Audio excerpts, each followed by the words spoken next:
Hi, my name is Iris, and I wanted to talk to you a little bit about why knitting a gauge swatch is not busy work. It's actually important. And I will be honest and say that I spent many years as a knitter not really understanding it, and not understanding why gauge was impacting the fit or the not fit of the garments I was making.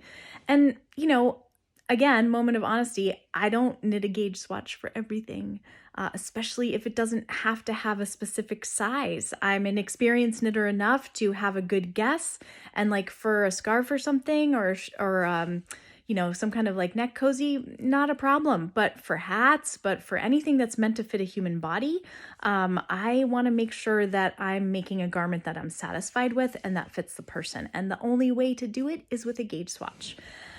Love Patty Lyons' new book, Knitting Bag of Tricks. So many good pearls of wisdom in here, but check this out. So perfect. If you don't have time to swatch, save time to rip out your sweater. She says it all right there. All right, so a gauge swatch. It's like a little thing sort of like this, right? A little swatch of fabric that you knit at the beginning of a project. I used to read a pattern and think that gauge swatch, gauge size was just sort of like part that I could kind of ignore. I didn't really understand what it was. And I was like, oh yeah, somebody who wrote this thought that these numbers meant something. Well, it's actually true. So somebody who wrote the pattern wrote it for a particular type of yarn and wrote their suggestion for what needle they thought would be a good fit for that yarn. And that actually has nothing to do with the real world of me as a knitter. I happen to know I'm a looser knitter, so suggested needle sizes are always approximate for me. I'm never, hardly ever, using the exact yarn for a project. So again, I'm using something different. It's not going to be exactly the same feel, weight, hand, anything. The bottom line is, and the reason why you want to do a gauge swatch is because you want a fabric that you like. That's it. For this scarf here, I didn't want to knit it in something that was going to be super stiff and cardboardy. It needed to have a little flop to it. It's a neck scarf. Likewise, I wouldn't have liked it if it was super loosey-goosey lacy. That's not the look I was going for. It's about your satisfaction as a knitter, and that's the bottom line.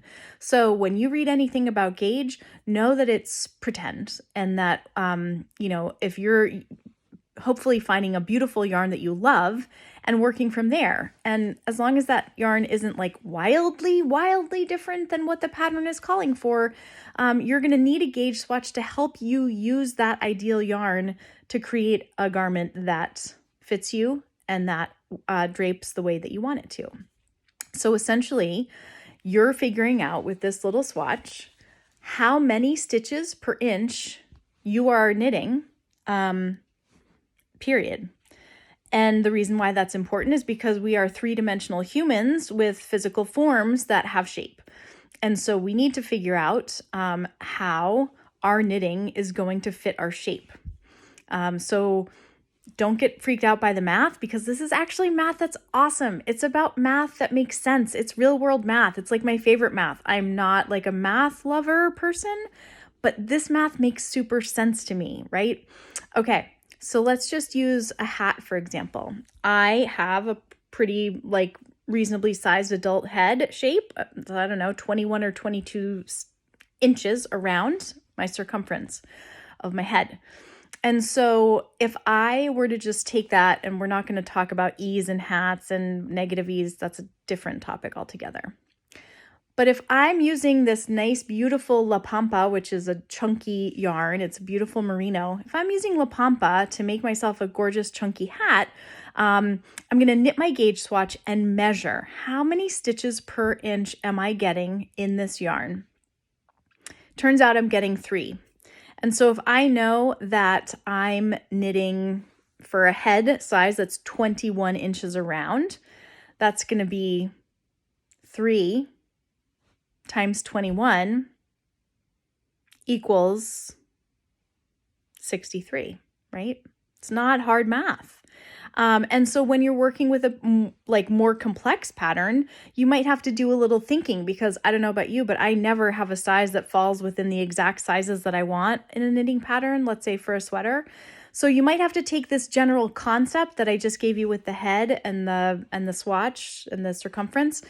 It might take a couple more steps to get you to the right fit of a sweater, let's say, for example. But that's the concept. That's why we knit a gauge. We want to know that what I'm getting for my stitches per inch is going to inform how many inches around I'm going to make my hat if I want my hat to fit me. So it's really not complicated.